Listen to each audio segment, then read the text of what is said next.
I'd like to ask a question that can serve as a follow-up to the question that Carol had asked, and Charlie in that response said that he thinks the Berkshire's businesses on the whole will do better than the S&P 500.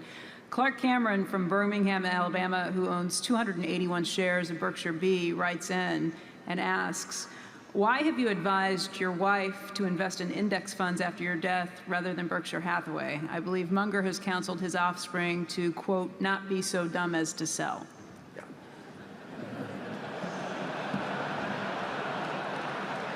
She won't be selling any Berkshire to buy the index funds. All of my Berkshire, every single share, will go to philanthropy. So that I don't even regard myself as owning Berkshire.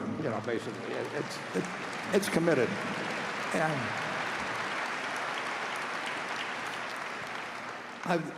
so far about 40% has already been distributed. So the question is, somebody who is not an investment professional will be, I hope, reasonably elderly by the time that the estate gets settled. And what is the best investment, meaning one that there would be less worry of any kind connected with, and less people coming around and saying, why don't you sell this and do something else and all those things. She's going to have more money than she needs. And the big thing then you want is money not to be a problem. And there will be no way that if she holds the S&P, or virtually no way, absent something happened with weapons of mass destruction, but virtually no way that she'll have all the money that she possibly can use. She'll have a little liquid money so that if stocks are down tremendously at some point, they close the stock exchange for a while, anything like that, she'll still feel that she's got plenty of money.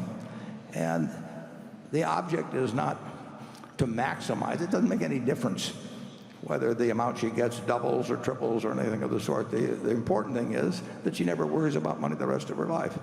And I had an Aunt Katie here in Omaha, who Charlie knew well, and worked for her husband, as did I. And she worked very hard all her life and had lived in a house she paid, I don't know, $8,000 for, 45th and Hickory, all her life.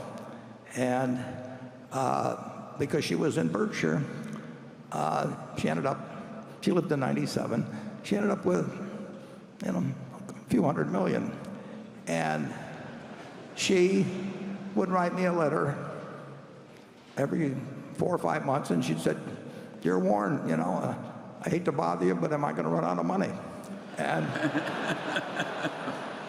and I would write her back, and I'd say, dear Katie, it's a good question, because if you live 986 years, you're going to run out of money. And then about 4 or 5 months later, she'd write me the same letter again. And I have seen, there's no way in the world, if you've got plenty of money, that it should become a minus in your life. And there will be people, if you've got a lot of money, that come around with various suggestions for you, sometimes well-meaning, sometimes not so well-meaning. So if you've got something that's certain to deliver, if it was all in Berkshire, they'd say, well, if Warren was alive today, he would be telling you to do this. I just don't want anybody to go through that.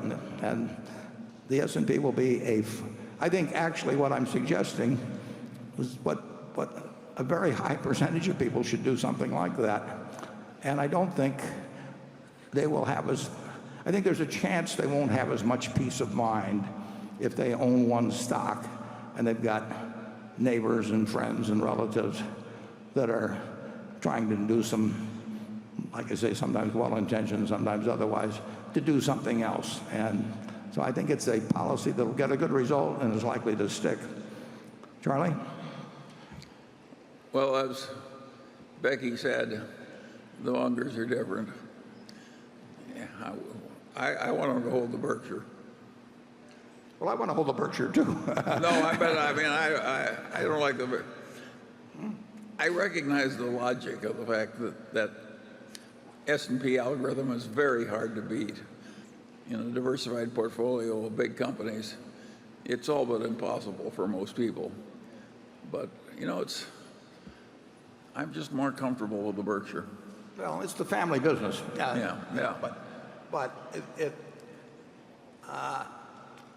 I've seen too many people as they get older, particularly being susceptible, and just having to listen to the arguments of people coming Well, along. if you're going to protect your heirs from the stupidity of others, you may have some good system, but I'm not much interested in that subject.